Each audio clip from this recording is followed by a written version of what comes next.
Aujourd'hui, on vous emmène encore un peu plus loin à la découverte d'Edenia et c'est avec Jérémy, le directeur des grands projets, que nous avons rendez-vous pour en apprendre encore plus sur la plus grande serre tropicale du monde. Salut Jérémy, Edenia, c'est un projet hors norme. Quel était l'objectif à atteindre? Qu'est-ce qu'on voulait que ce lieu incarne au départ quand on a lancé le projet? On a voulu vraiment construire un monde intérieur et on a voulu que les gens, quand ils viennent ici, ils voient vraiment un monde tropical parce que beaucoup de monde n'aura peut-être pas l'occasion de les voir en vrai. Mais c'est vrai que c'est magnifique. On va continuer peut-être la visite un petit peu, voir où tu nous emmènes. On y va? Let's go!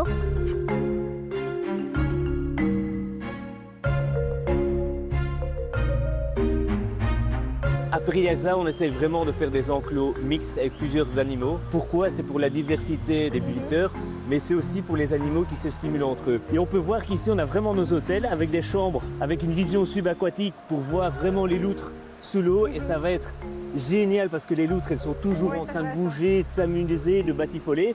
Et puis au-dessus, les gens pourront les voir. Ce qui est chouette aussi avec le pont, c'est que les gens seront limite au même niveau que ces primates qui seront ici. En fait, ce qui est hyper important, ce qu'on fait à Priasa, c'est qu'on doit vraiment offrir différentes visibilités des animaux.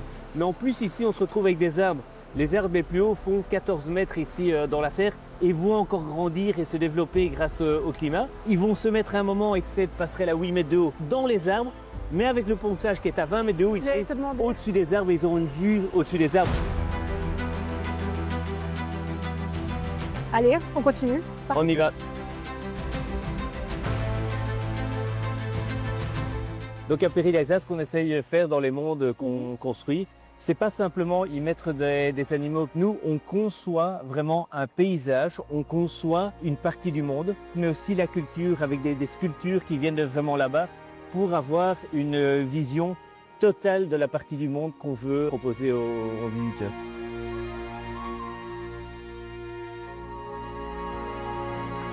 Alors ici, c'est vraiment une vue que j'adore. Ça représente un peu ici Edenia. On a voulu vraiment représenter l'étendue d'eau en Amazonie. C'est vraiment une cité maya engloutie, avec évidemment des chambres qui donneront sur les bassins. Donc les gens seront vraiment la chambre sous l'eau, où ils seront dans le resto, parce qu'au milieu, on a vraiment le resto. C'est un peu la place centrale d'Edenia.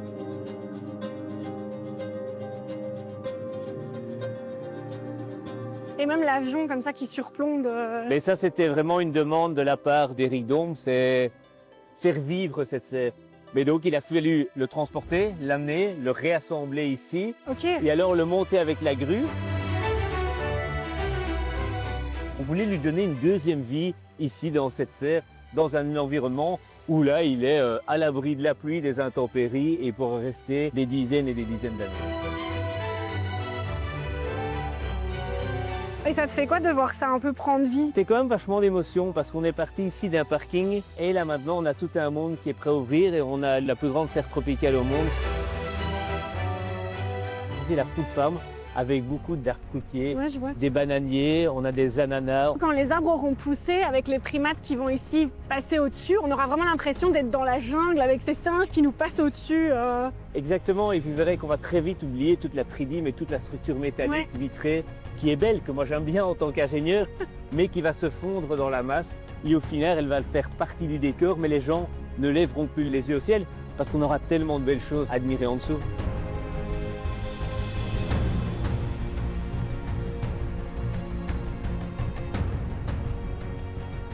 Donc là, Jérémy, tu nous as emmenés où exactement? Ici, on est dans Cliff. Tout ce projet est fait autour de l'eau. Et donc, pourquoi est-ce que je dis qu'on maîtrise vraiment le cycle de l'eau de A à Z? C'est qu'on a la plus grande toiture double vitrage au monde, 40 000 m².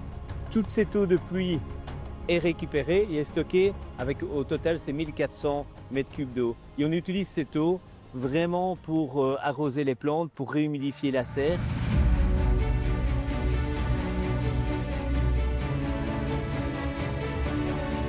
Alors ici maintenant je te propose qu'on prenne un peu de hauteur et qu'on aille voir Pascal au-dessus.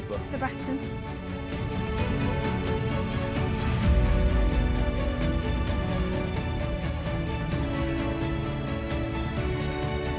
Donc le développement durable, il est au cœur du projet d'Edenia. Et donc comment vous l'avez intégré dès le départ, dès la conception du projet? En fait, le gros défi qu'on a eu à ce niveau-là, c'est quoi? C'est de créer un climat tropical avec des températures minimum, avec un taux d'humidité qui soit le plus stable possible, tout en limitant l'empreinte carbone et le recours à des énergies. Ensuite, le vitrage, il est étudié pour l'espacer de la lumière et des UV qui sont nécessaires pour les animaux et pour les plantes à l'intérieur, tout en ayant un certain taux d'isolation pour pas trop perdre la chaleur en hiver, mais également qu'on n'ait pas un risque de surchauffe en été quand le soleil tape sur les vitrages. C'est un peu un écosystème autonome en fait. C'est un écosystème complètement autonome.